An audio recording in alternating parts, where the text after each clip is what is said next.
¿Qué tal, amigos? Buenas noches, bienvenidos un martes más. Bueno, no es un martes cualquiera, es un martes helado. Yo no sé cómo estarán ustedes, pero aquí estamos todavía entrando en calor. Esperemos que con los temas que le hemos preparado no solo entremos en calor nosotros, sino ustedes y los invitados.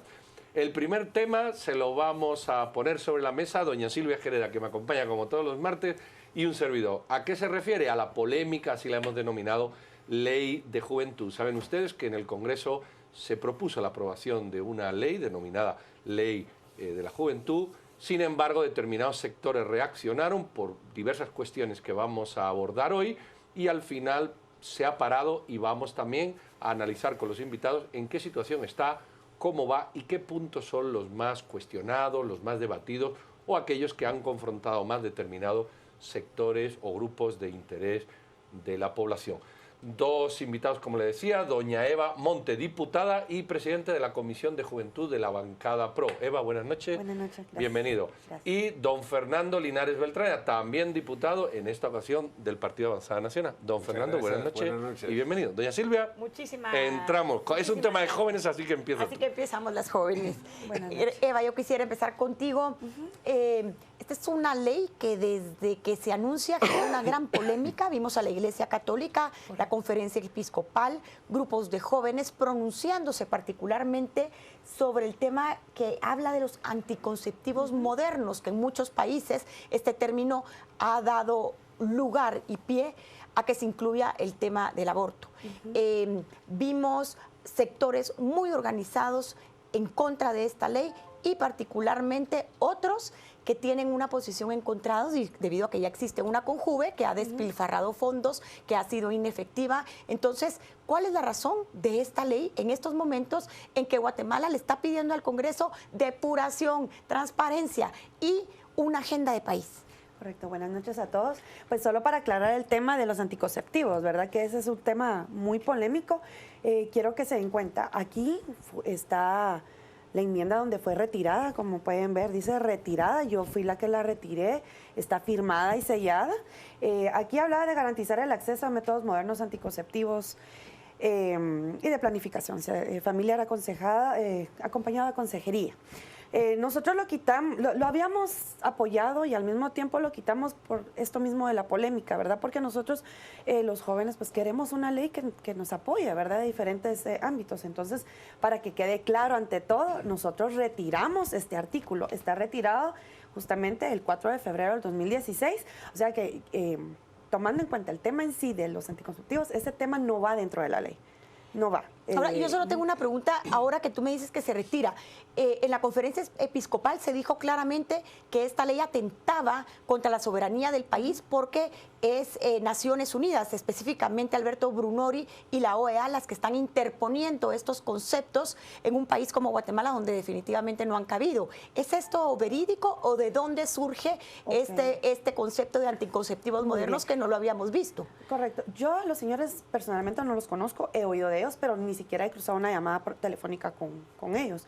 Sin embargo, el tema de las Naciones Unidas salió porque un diputado me lo dijo. Me dijo, mire, Naciones Unidas dice que esto tiene que ir, y él mismo me dijo, Naciones Unidas te está prohibiendo la ley. Cuando me dijeron algo así como Naciones Unidas, a mí me pareció muy extraño y sinceramente un poquito falta de ética profesional también, porque no podemos utilizar el nombre de una organización tan grande como Naciones Unidas para esto. Sin embargo, yo logré hablar con una representante de Naciones Unidas. La verdad no recuerdo el nombre de la señorita, pero yo le dije, mire, ¿esto es cierto? ¿Ustedes están interviniendo en esto? Y ella me dijo, no, al contrario, nosotros estamos en toda la disposición en apoyar lo que sea posible. Entonces, al menos ese punto ya, pues, no es cierto, ¿verdad? Ahora, en cuanto a de dónde salió esto, nosotros, tengo entendido que hubieron de muchas mesas temáticas de diferentes organizaciones juveniles, nacionales, representadas de todo el país, y así formaron estos artículos y estas enmiendas para tomarlos en cuenta. Esto es algo que los jóvenes organizados han solicitado de diferentes sectores, con diferentes ideologías, pensamientos y creencias, y sin embargo, nosotros, o sea, sí sabemos de la polémica y queremos respetar tanto lo que los jóvenes piden como con las creencias de los diferentes sectores religiosos. Fernando, la ley esta, a ti te hemos visto muy locuaz contra algunas cuestiones de la ley. a mí me gustaría que me dijera sustancialmente contra qué, o si la desecháis completamente o es una parte. Y la segunda pregunta sería, ¿y por qué dentro de esa ley el tema impositivo? Porque tiene una modificación impositiva. Pero me gustaría primero un análisis de la ley desde tu perspectiva. Sí, la ley es de jóvenes y para jóvenes. Por cierto, los jóvenes no son 18 años, abarca hasta 30 años. O sea que el concepto joven es mucho más amplio. Otra cosa es que al principio decía los anticonceptivos, pero en ningún lado está quién los va a pagar. Al final resulta que comienzan a ver de dónde sacan fondos para sostener la Secretaría de la Juventud, que busca tener un equivalente de ministerio. Por supuesto, eso cuesta muchísimo dinero. Primero pensaron en poner el impuesto al tabaco, luego se habló de ponérselo al licor, luego se habló, como eso sale de salud pública, quitémosle la salud pública. Entonces comienzan a buscar financiamiento, porque ahí hay un botín político, que es una burocracia que quiere tener poder equiparado con los ministerios. Pero lo que me llamó la atención de la ley es que en ningún lugar están los valores tradicionales guatemaltecos. Por decir tradicionales, no me estoy refiriendo a la Iglesia Católica, aunque podemos coincidir en algunos puntos. Es que la Constitución dice que la familia es la base de la sociedad guatemalteca y el matrimonio es la base legal de la familia. Está la Constitución. Eso lo pusimos en el 85 porque ese fue el consenso en ese momento de poner valores no religiosos, valores que nos vienen de la cultura occidental, de la cual forma parte Guatemala, que viene antes de la religión, que viene del tiempo de los griegos. Y esos valores están ausentes en la ley. Por ejemplo, la ley es generosa en derechos, pero es parca en obligaciones. Entonces, si no se ponen ciertos límites y ciertas obligaciones, por ejemplo, como que tiene que honrar a los padres, ayudar a los padres, derecho de los padres de educar a sus hijos incluso en temas sexuales, no solamente con conserjerías aparte, ¿verdad? Porque si no ve así quiénes van a ser esos conserjes. Uno ve la ley y abuelo de pájaro parece que estuviera promoviendo el libertinaje. Entonces lo que queremos es una ley que tenga valores, una ley que diga, por ejemplo, entre las obligaciones de la juventud, decir la verdad. Eso es un principio importante que todos trataremos de inculcarle a nuestros hijos. No está en la ley. Entonces, si finalmente se va a aprobar, porque sí creo que hay deseo de que haya una ley, vamos a ver de incluir una serie de conceptos para buscar un balance, no echar a perder a la juventud solo con derechos. Sabemos que si se les concede demasiado, eso es nocivo. Salen patojos que pueden hacer de todo. Los padres tienen obligación de inculcarles principios y valores a los hijos. Y los hijos tienen la obligación de escuchar a los padres. Porque a final de cuentas, quien paga la renta son los padres. Eva, además del tema sexual, o la educación sexual, ¿verdad? Los anticonceptivos, todo, ¿qué otras cuestiones tiene la ley que dijéramos, bueno, saliendo del tema sexual, porque parece que solo es eso, ¿verdad? ¿Qué otras cuestiones y la financiación, qué otros aspectos tiene la ley que desde vuestro punto de vista lo ofrecéis como positivo, como bueno, como avanzado, evolucionado, actual? No sé. Y perdón, Pedro, yo quisiera también preguntarle a Eva, vi que cuando estaba hablando el licenciado Linares, tú movías la cabeza y te reías. ¿Qué estabas pensando? Por ejemplo, él menciona de los valores. Yo estoy completamente de acuerdo. Yo soy madre. Tengo 3 hijos y sinceramente, obviamente es mi obligación como madre, como parte de la familia, inculcarle valores, es cierto. Pero una ley no me va a decir a mí qué valores imponerles, es cierto. Sin embargo, en cuanto hablamos de sexualidad, no estamos hablando directamente de sexo genital, ¿verdad? Estamos hablando de lo que es el amor, de tomar nuestras propias decisiones, de las relaciones que sean con amigos y ese tipo de cosas, de que uno acepte su sexualidad como tal también, ¿verdad? Porque todo el mundo lo lleva a un lado donde la verdad no va para eso.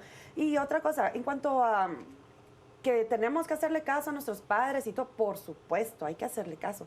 Sin embargo, estos valores se han perdido durante los años, es algo que no podemos tapar con un dedo. Yo pienso que los valores se tienen que rescatar, eso es muy cierto, pero necesitamos apoyar a los padres en eso.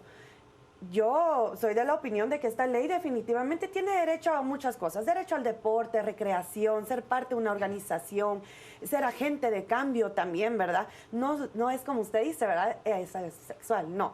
Es agente de cambio. Y para eso nosotros necesitamos apoyar a los jóvenes en diferentes áreas, en estudios, en educación física.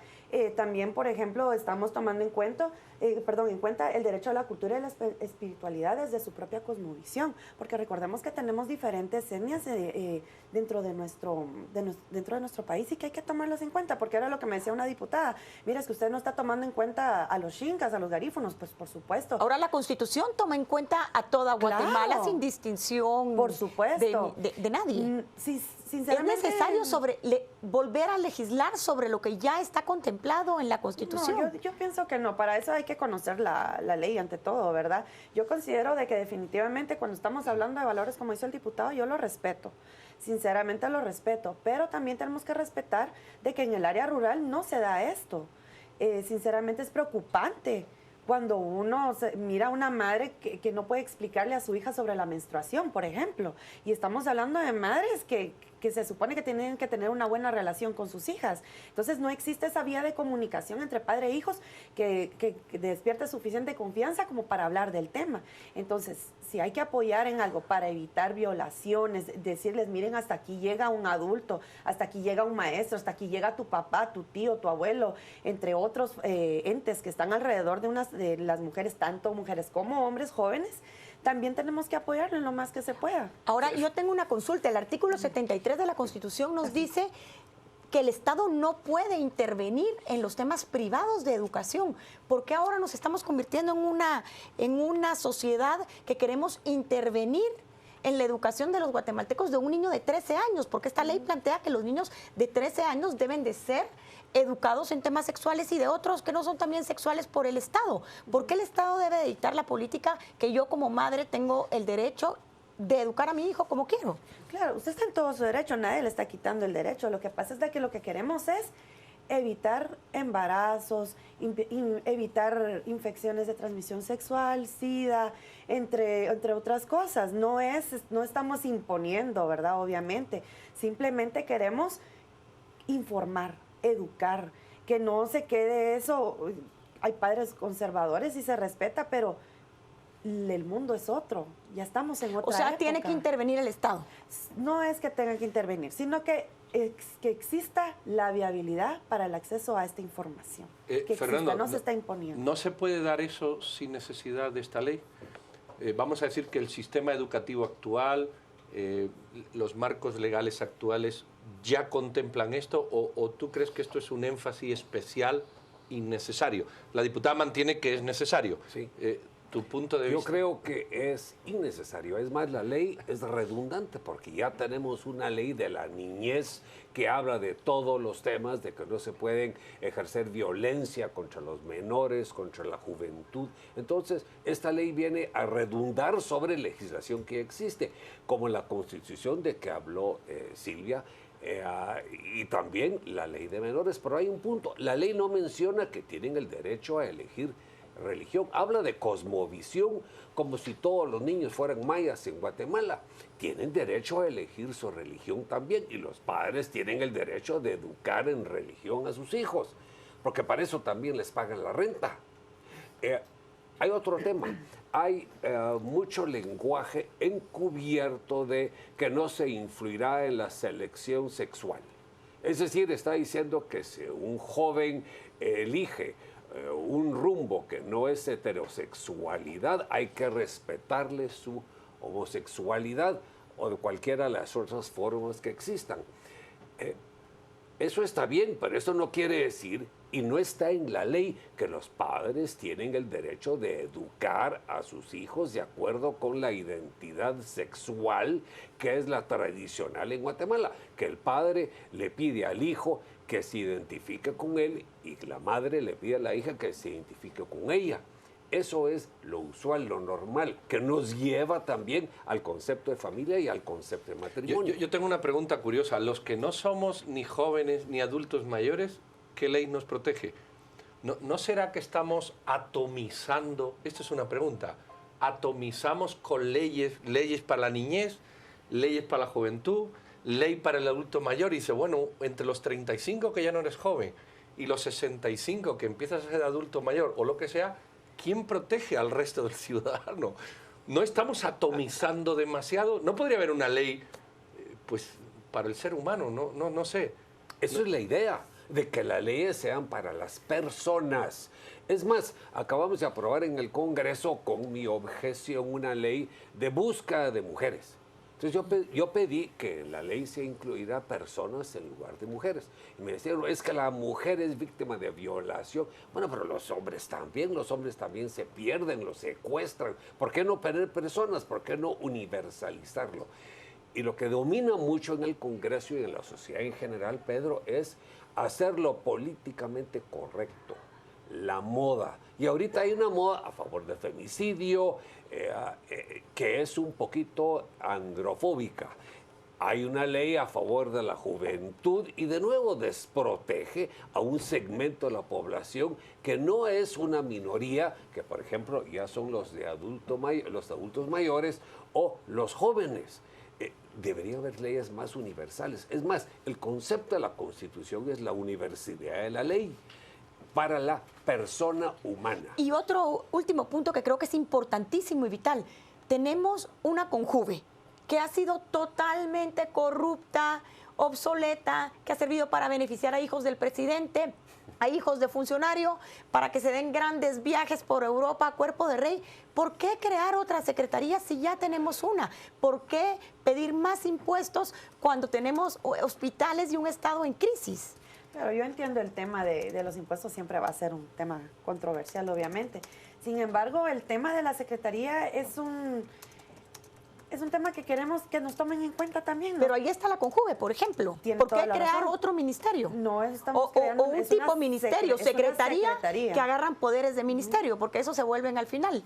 Hiperministerios que al final de cuentas tienen menos requisitos y más flexibilidad para la corrupción, porque eso se ha vuelto las secretarías. Miremos la CEPAS, por ejemplo. Claro, es que son datos que no les vamos a contradecir, al contrario, yo estoy también anuente a cómo está el sistema. Por eso es que también pedimos el beneficio de la duda. O sea, no quiere decir que porque ha sido ente de corrupción en lo anterior, anteriormente, no vaya a ser igual después. Por eso es que estamos buscando una ley donde sean específicos en cuanto a la secretaría. Nosotros lo que queremos es de que sea un agente de cambio, que sea un agente que apoye a un sector que es realmente vulnerable. Porque, por ejemplo, yo estoy preocupada. ¿Cómo es posible que solo invertamos 2 quetzales con 73 centavos diariamente en la juventud, en cada joven? Y de esos 2.73 quetzales, ¿cuánto irá realmente al joven? Te aseguro que ni el 1%. Exactamente. Entonces mi pregunta ¿es necesario crear más instituciones y más burocracia en el Estado? Lo mismo le preguntaría a ustedes, entonces, si es necesaria una ley para la juventud o no, porque somos un sector vulnerable. Yo todavía me considero joven porque estoy menor de los 35 años, pero cualquier persona que se considere joven se va a encontrar con esto de que, bueno, yo fui joven, claro, tengo derecho a pedir, tengo derecho a ser parte del cambio, que era lo que yo decía hoy. Habíamos menos de 18 diputados menores de 35 años ahí. Todos queríamos un cambio, logramos entrar, todos aquellos diputados que pelearon por su lugar en su curul, que ahora tienen otra edad. Yo les digo, bueno, ustedes también fueron jóvenes, apóyennos, porque esto es lo que nosotros queríamos. Crear más impuestos, obviamente, tal vez no pueda ser la solución, pero ya acaparamos la atención, entonces vamos a buscar la manera de buscar los fondos como deberían de ser y administrarlos como debe, porque ahorita, por ejemplo, Conjuve utiliza el 80% de su presupuesto en gastos administrativos, se le va en la planilla, y el otro 20%, ¿qué pasa? ¿Verdad? Entonces necesitamos programas que realmente sean agentes de cambio para la juventud. ¿Qué futuro le ven ustedes a esta ley? La ley está debatiéndose, ¿verdad? Sí. Quitando algunos artículos, readecuándola. Fernando, ¿qué futuro le visualizas tú? Yo creo que la ley no va a tener un futuro feliz en el sentido de que se va a llegar a promulgar, porque hay demasiada oposición a la ley y muchos de los artículos son inconstitucionales y contrarios, muchos de ellos, al sentido común y a los principios y valores del pueblo guatemalteco. Miren, pero con relación a la Secretaría se quiere porque es una fuente de poder político y votos en el futuro.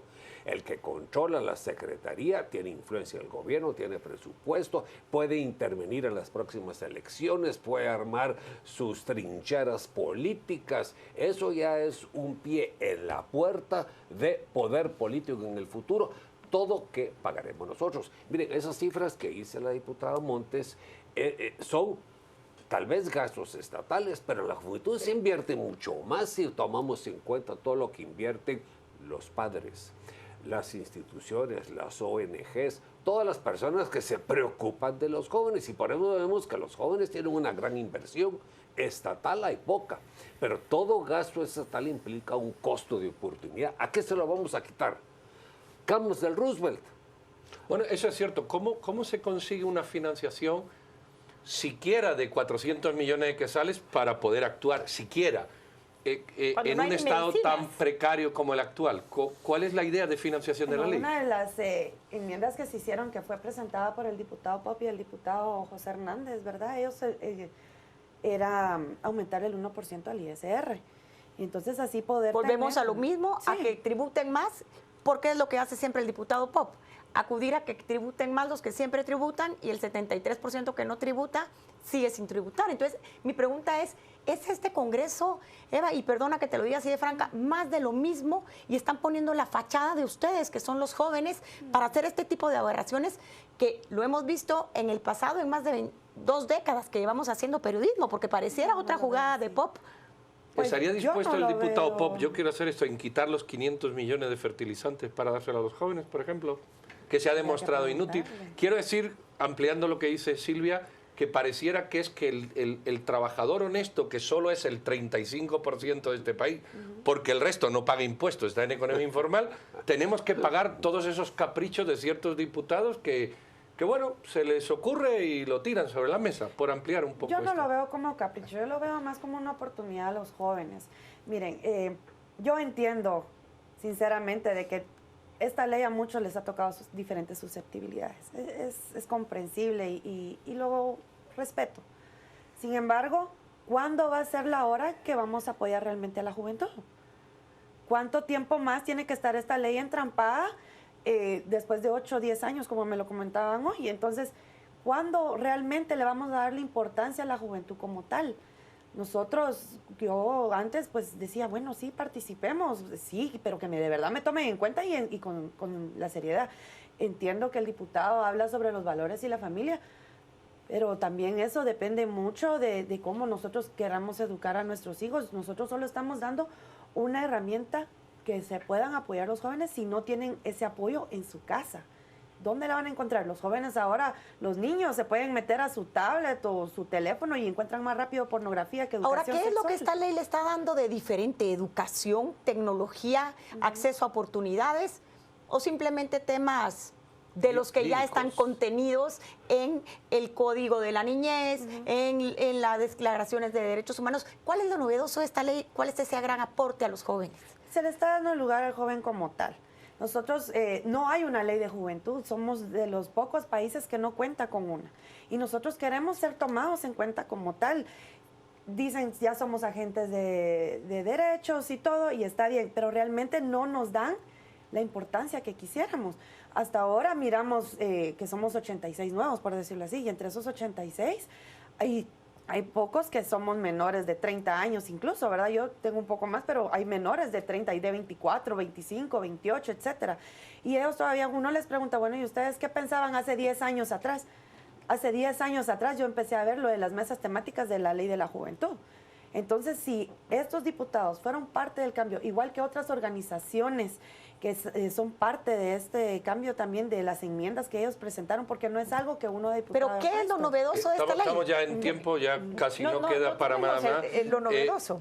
Tú le ves, por darte a ti el último cierre, tú le ves a esto poco futuro. Le veo poco pero sobre futuro. todo, ¿crees que es necesario este debate ahora en un país que tiene 1/3 de su presupuesto Mira, lo desfinanciado? esencial de esta ley es el pisto, el dinero, el subsidio estatal a un grupo dirigente de jóvenes que quieren un botín político y una trinchera política de ahí para seguir ejerciendo el poder. Eso es el eje.